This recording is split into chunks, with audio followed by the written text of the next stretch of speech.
Good morning, good afternoon, good evening, and welcome to Radio Works World. My name is Gill Barham, the Miracle Molecule host, and this afternoon, my very special guest is the gorgeous Natasha Aylot. How are you, Natasha? Thank you. That was nice. I enjoyed that. Yeah, really well. Thank you very much. Loving this sunny day. Juggling lots of things like kids and weather and work and decluttering and you know how it is, life. Yeah, absolutely. You've just had a big sort of makeover of your house. You were telling me. In the process of almost done. Yeah, outside looks good. Inside needs work. Be nice if you could just move out and let somebody else do it, but presumably that's not quite what's going to happen. Yeah, it's all right. You know, it's a means to an end. It's been a long time waiting, and it's good. Yeah, it's all good. It's all exciting. I like change. Change is good. It shakes it all up a bit. Good. Okay, well, it's lovely to see you because we haven't seen each other for a while. We met at one of the Radio Works World's do's the last time, didn't we? I know, it's been a long time. It has been a long time. Lots happened since then. So before we get going on our light-hearted conversation, I would like you to tell us, first of all, Natasha, just share with us, in case there's one or two people in the world that don't know what you do, tell us exactly what you're passionate about. What is it that you specialise in? Thank you. I am extremely excited and passionate about helping people step into their amazingness. And I mean that really and truly because it's a journey I've taken myself. And when I remember the moment when I realized, oh my gosh, I am in charge of my life, which means that I can, you know, get behind that steering wheel, grab the steering wheel with both hands and move the car this way or that way and take myself anywhere I want to be in the whole wide world, whatever it looks like. That is such a magnificent gift. And I'm so grateful for the journey that brought me to that place, although that wasn't that pleasant. You know, and so really helping empower other people and inspiring other people to see how powerful, amazing, and incredible that they are, and help them step into that space. So I generally work with people on low self-esteem, low self-confidence, also people who not heavily depressed, because I'm not a therapist and I'm not a doctor, but people who, you know, suffer from a little bit of anxiety, on the verge of depression. And I teach really practical tools and techniques to help people balance their lives, and starting off with the relationship with yourself. Most of my clients are busy professionals who, you know, are on this crazy wheel and can't get off. Yeah. Don't know how to get off. Don't know that it's possible to get off, you know, and all the sort of in-betweens. So I always begin with the relationship with yourself, because it is the most important relationship of your entire life. Because you know what? You're with yourself every single day for your whole life until you die, and then probably still with yourself in some other, you know, and so it's really important to learn to accept who you are, because you are perfect just the way you are, and also to learn to like yourself and then learn to really love yourself, and so that you can just be, I don't know, walking down the road or walking in a field and start giggling and chuckling to yourself just because. Just because. I love that. Just because. Okay, well, thank you. Now, I'm going to give you an opportunity just to talk a little bit about your business again at the end of the call. But actually, the rest of this call is getting to know you, Natasha. And this kind of series is based on a Radio 4 program called A Desert Island Discs. I don't know if you've ever listened to that radio show. Oh, many years ago, just for bit. Well, I know it's the longest running show on BBC, actually, and I absolutely love it. And the reason I love it is because I love being able to understand the real person behind the sportsman or the scientist or the actor or the musician or whoever it might be. Because I feel that if I can connect with them, or if I do connect with them, I understand them a bit more, then I'm much more likely to read their book or work with them or watch their television program or whatever it might be. So what I wanted to do was to offer a place and a platform for all the significant people in my life and people of significance to be able to share a little bit about themselves so that those people that are potentially your clients that may need you can connect with you. And if they resonate with you, then obviously they're much more likely to work with you. And we know we can't appeal to everybody, but I think this. So why bother trying? Why bother trying? So there may be some people out there that would have thought, well, maybe, Natasha might be the woman for me. And after this, they're going to definitely know whether you are. So that's the intention behind the show. And just to say that you don't know any of the questions that I'm going to ask you, do you? I have no idea. I'm going blind. Because I refuse to tell you. And that's because everybody gets asked the same questions. Because it gives everybody a kind of view of the similarities and differences between people, and particularly, people who are doing great works in the world like you. So just to tell you that everybody gets asked the same question. And sometimes it's interesting to see what comes up. You're preaching a bit more then. Well, I like it when you don't, because I want these questions, these answers to come, shooting from the hip, very spontaneous. That's the most important thing. So here we go. My first question then is a bit of a scenario for you, Natasha. So you're in a very nice hotel and you are getting into the lift or the elevator on the bottom floor. And it's lunchtime. You're way up to the top floor to have a very, very nice lunch because you're hungry. One other person gets in the lift with you, but as you go up, you get stuck between two floors. Now, the bad news is that you're going to be there for 2 or 3 hours, you've just been told. But there's 2 pieces of good news. One is that this lift has got glass windows, so you can see out. You're not going to get claustrophobic. And the other thing is that you get to choose who that other person is that you got in the lift with. So of anybody in the world, dead or alive, who would you like to spend 2 or 3 hours with to ask all the questions that you've always wanted to ask? Wow.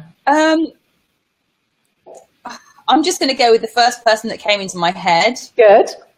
Just because it just came into my head. Good. Stephen Fry, probably. Oh, cool. Haven't had him yet. I'm a bit surprised we haven't had him yet. Because, he's a fascinating, intelligent, funny, doesn't take himself too seriously, is totally transparent, and I think he's a really cool guy. Yeah. So yeah, he's one of them. I could think now that you've asked the question. No, you're not allowed to ask anymore. You're only allowed to choose one. Yeah, and so on and so forth. Because he's had his own demons, of course, himself, hasn't he? Yeah.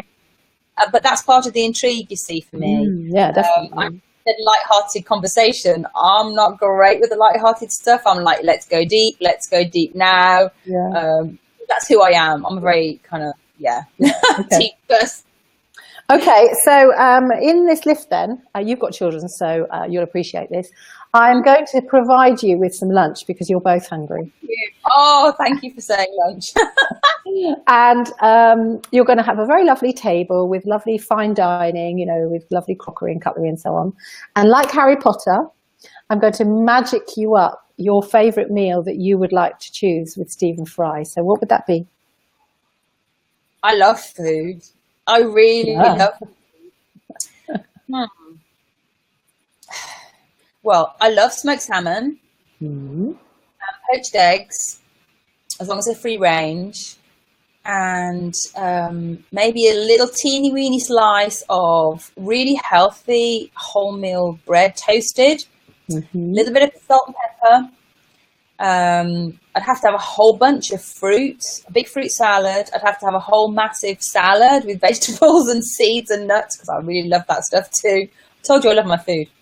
And I would love a huge big jug of filtered water, clean water, a pot of freshly prepared mint and nettle tea. I know, but this is what I love.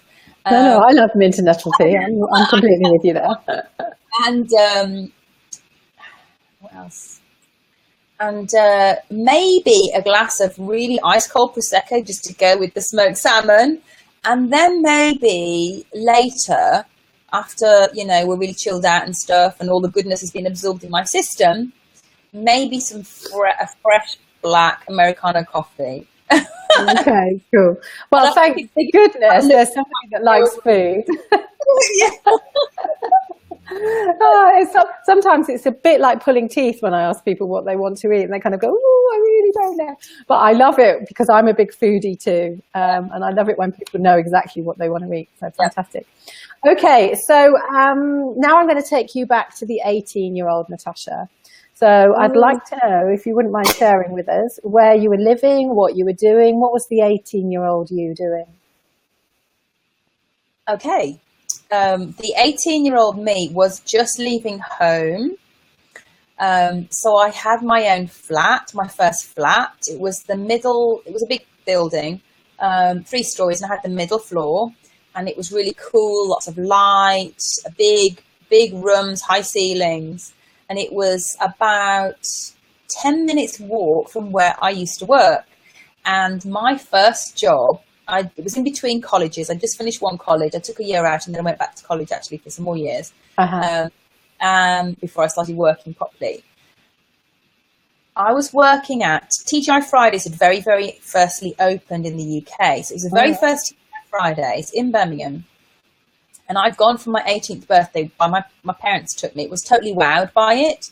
So when I left home later that year, I really wanted to work there. And so I went for an interview. So I was working there. I went for an interview with this amazing lady, Sue Potter, her name was. And she interviewed me. That's quick remembering her name after all those years. Interviewed me and we spoke in French and we giggled and we laughed. And I thought, this is my kind of place. Because I was 18, I was young, I was so full of energy. I was excited about life. I was excited about the world. So it was really cool. So I was the bartender. The bartender that had to know and learn 200 cocktails.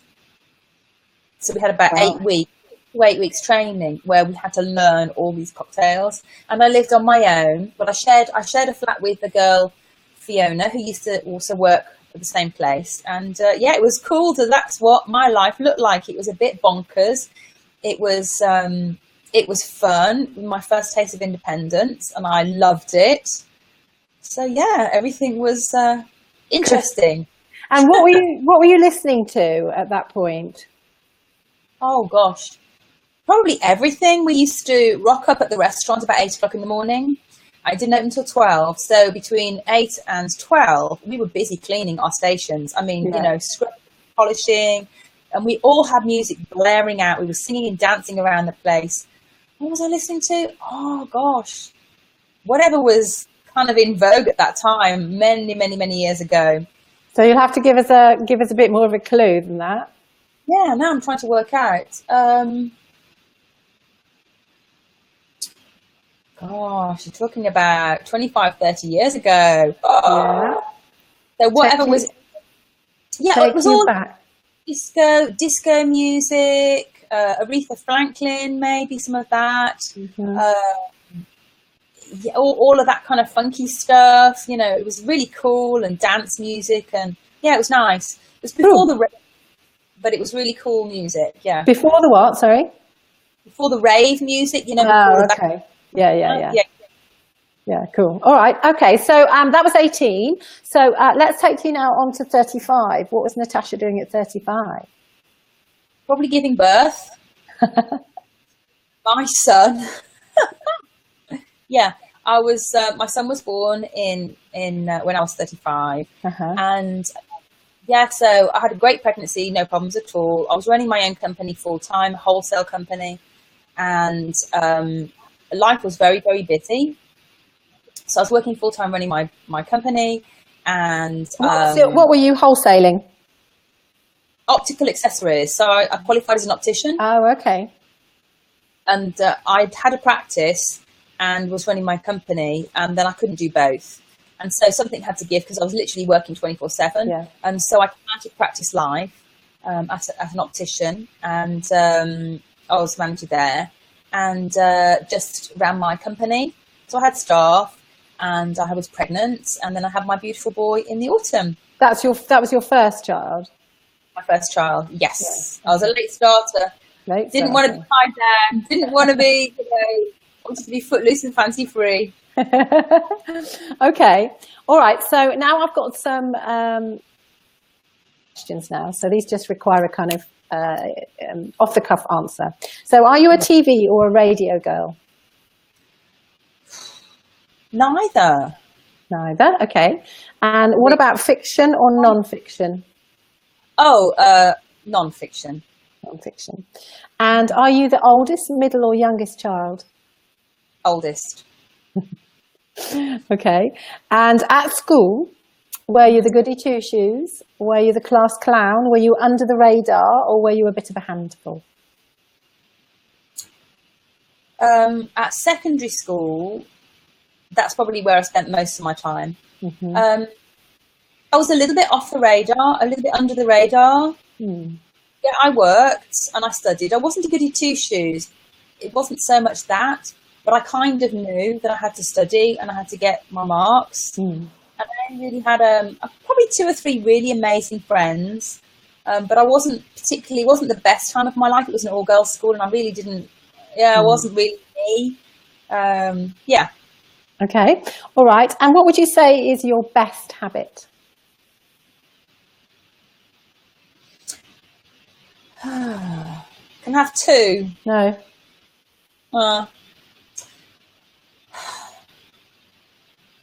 Always, my best habit is always being able to see the good in everything and everyone.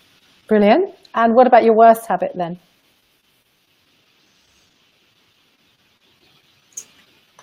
My worst habit? What would your husband say? A whole heap of things. What would he say? Well, that's interesting because he said he reflects, so he doesn't see what is my worst habit. He sees what's his, and he tells me about that. But that's another story. Yeah. My worst habit. Yes, I know. I'm disorganized. Okay. But that's a bit difficult at the moment when you've got a house that is completely upside down.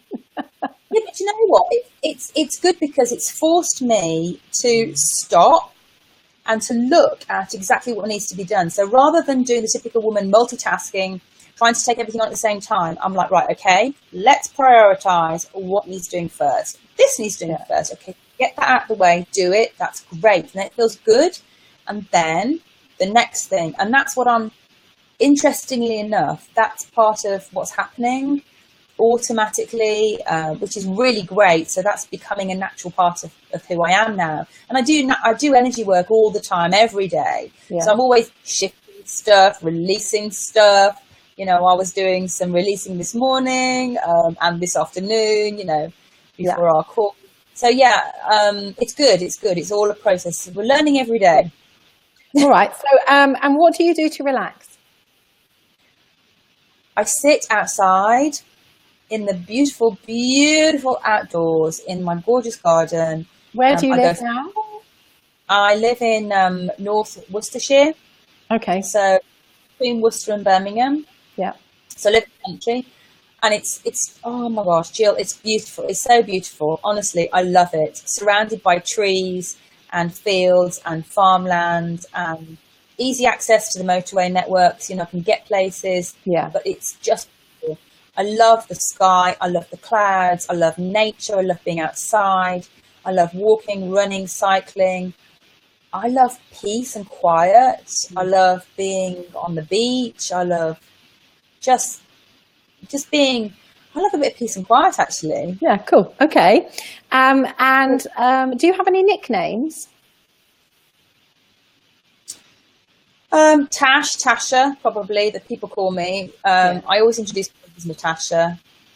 That's it, really. Well, not that I know of any other nicknames, but those are the ones you know about. My brothers used to nickname me Tasha Bo Basher. When I was a little girl, and apparently that's because I was really bossy. Yeah, so there you go. Who knew? Okay, now I'm not sure if you know this about me, but I have a singing background, so I studied music many years ago. And so if we were out together and I got you up on stage, what would be your karaoke song? it would have to be probably something by ABBA. Yeah. Any idea Because what?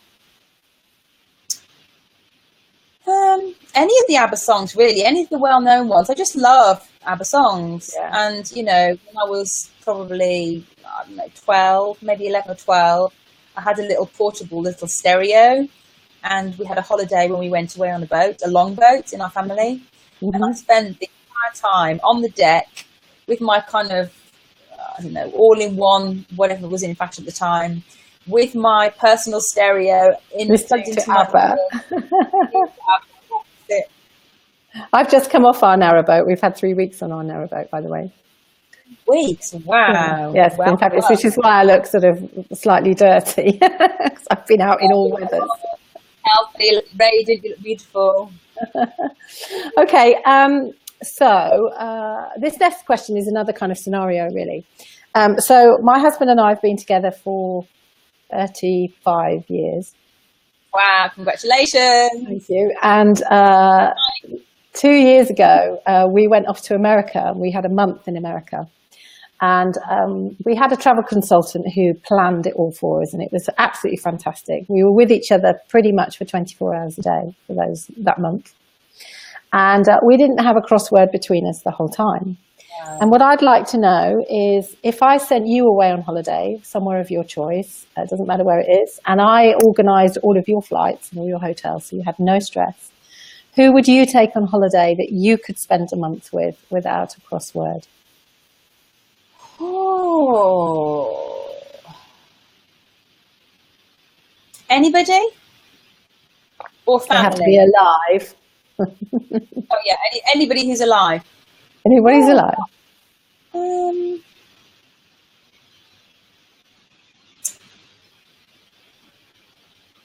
Gosh, that's a really good question. Who on earth? Well, there's some of my friends I would probably choose. Mm-hmm. You only need to choose one of them. Yeah. Ooh.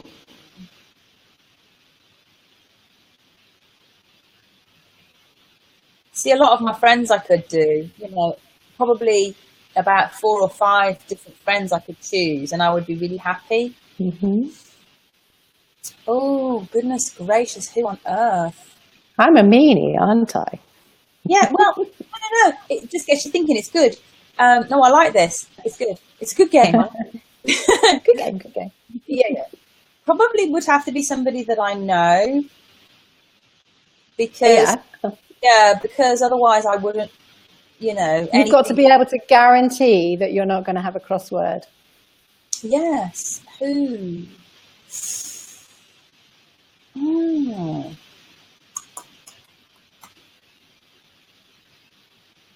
Okay, probably one of the oldest friends I have, as in I've known her the longest time. And she's such a beautiful soul that I could never get cross with her. Uh-huh. Yes, Sarah. What's her name? Sarah. Okay, yeah. Sarah. Okay, brilliant. Okay, now the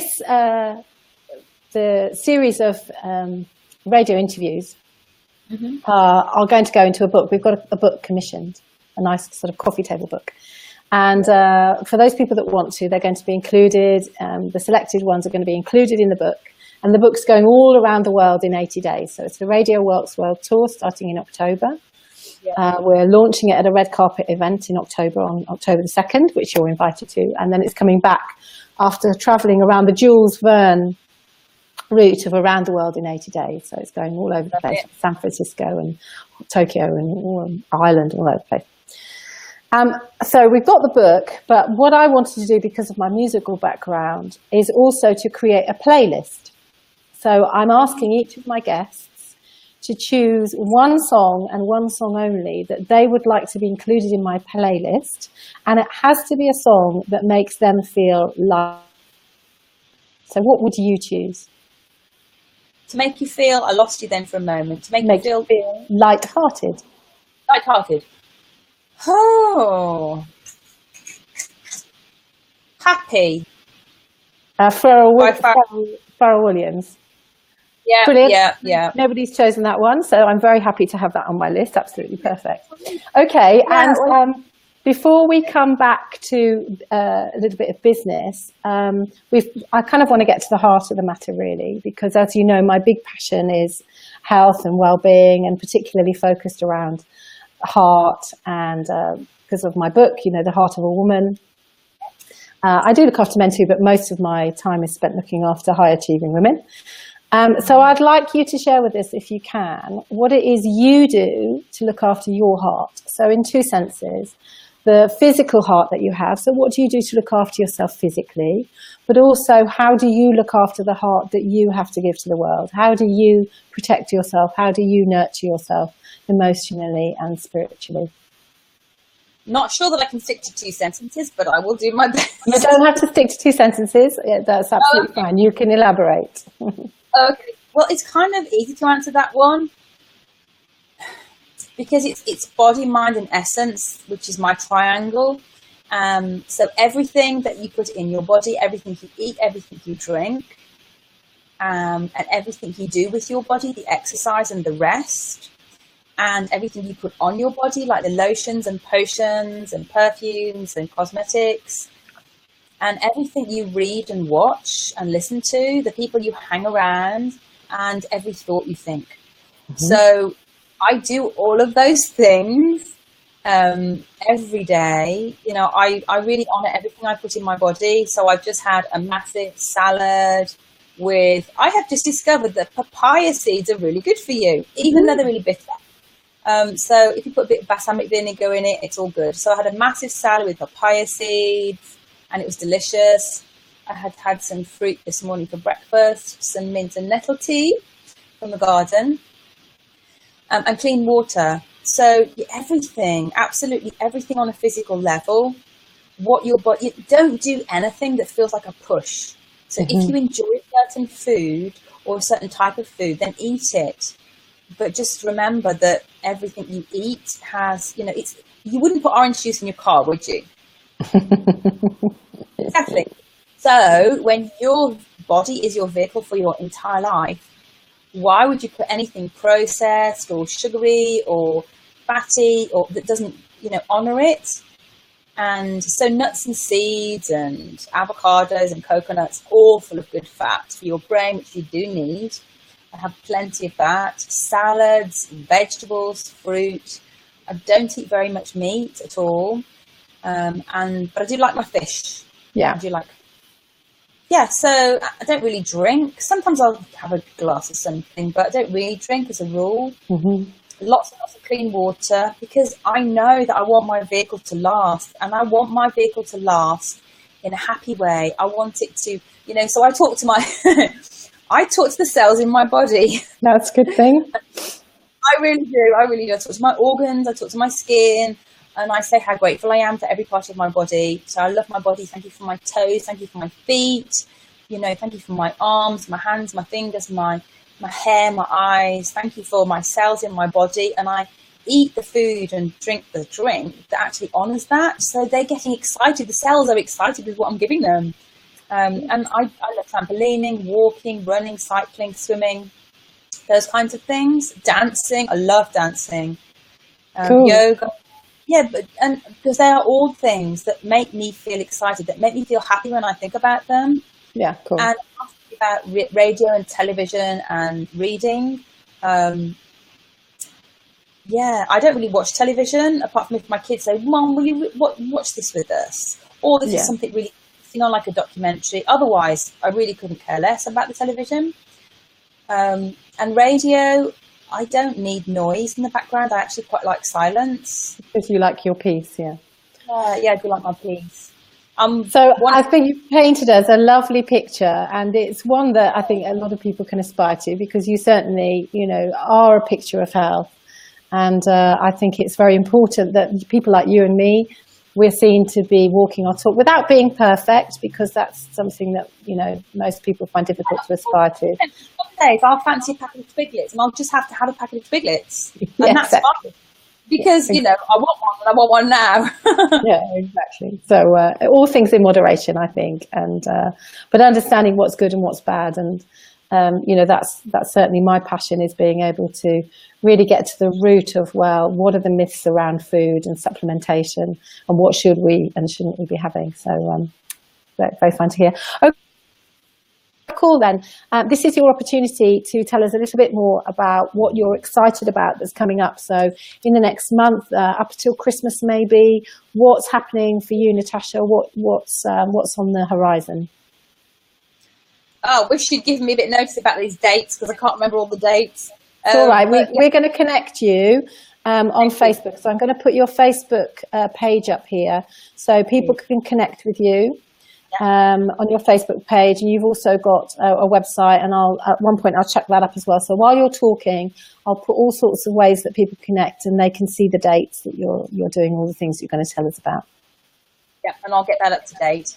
Okay, so I absolutely love running workshops. I love coaching. I love speaking. I do a little bit of networking, not a huge amount, but I'm sort of involved in quite a few different networking groups around the UK, mainly in the Midlands, and also some in London.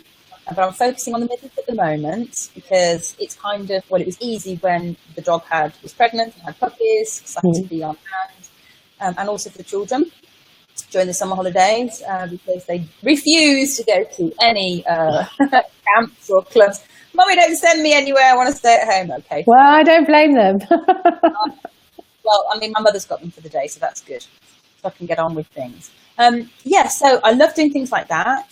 I love reaching out to people. I love mentoring people. I kind of walk my talk. Everybody who knows me will be close to me if they want me to coach them. Or they'll move a bit further away and they say, Natasha, I know you see me, and I love the fact that you see me, but I don't want you to see me right now. So that's quite good. I've got some JV exciting projects going ahead. First of all, and I have got the date for this one, in Birmingham, there's a really fantastic 2-day seminar I'm doing with 2 or 3 beautiful women. I'm just waiting for confirmation of the last one. In Birmingham on the last day in September and the first day in October. It's a Saturday and Sunday, and we're going to be talking about creating your own vision board and the science behind how important a vision board is and the history of it, and it goes way back to sort of like the cavemen days, so that's fascinating. We're going to be talking about practical tools and techniques that can help you overcome stress, anxiety, keep you in flow, keep you connected, and help you discover who you are, why you're here, and what your gifts and skills and passion are. And that's my little segment. And help you really step into that and see yourself for who you are, and have a great relationship with yourself. And all about educating yourself, taking responsibility for your life. So we're very excited about that. With plus a nutritional therapist, a friend of mine who is a nutritional therapist, is also coming along and sharing wisdom about what you can and can't eat, what you should and shouldn't eat, and to give you the body and the best mind and the best health for your entire life, so that you can have fun every day for your entire life. Cool. Well, I'm going to approve of that one. Yeah, absolutely. And then I've got another JV coming up in November, which is going to be up in Yorkshire, all about the 3 pillars of empowerment, abundance, health, strength, which I'm very excited about as well. So that's a 2-day event that's coming up, and I can't dates for that. All right. And then I'm going to connect. They've all got your website and your Facebook pages now. So yes, I'll make sure they're all on there. Yeah. And then I've got a workshop. I do a workshop in Birmingham every sort of 3 weeks, 3 to 4 weeks. I usually try to do every 3 weeks, where it's like a mastermind whole day, where it's so empowering, and we get right down to the nitty gritty about, again, it's all about who you are. I start off with helping people work through a process, and we have a workbook that we do, all about what they absolutely love. So the end result is really so they come out extremely empowered, realizing that they, yes, are responsible for everything in their lives and their direction. But in addition to that, they also are empowered to realize that they are in charge of their life. You know, they can turn from this direction to this direction at any point in time, and how they can do that, the steps and the process to get them there. A little bit on health, a lot on mindset and a whole bunch of really practical tools and techniques to help them get there and, you know, really live their true life purpose and stop being a square peg in a round hole. And is that for men and for women? Yes, definitely. Both. Yeah. Okay. Well, really exciting stuff. I've really enjoyed our light-hearted conversation. I hope you have. Me too. Great to see you. Good. So hopefully we'll connect soon. I'm hoping that you're going to come to the event in October when we launch the book. So if I don't see you before then, that's not very far away actually, is it? Oh my goodness, no, it's not very far away at all. So connect with Natasha, everybody. Thank you very much for sharing. Lovely. And we'll see you all soon.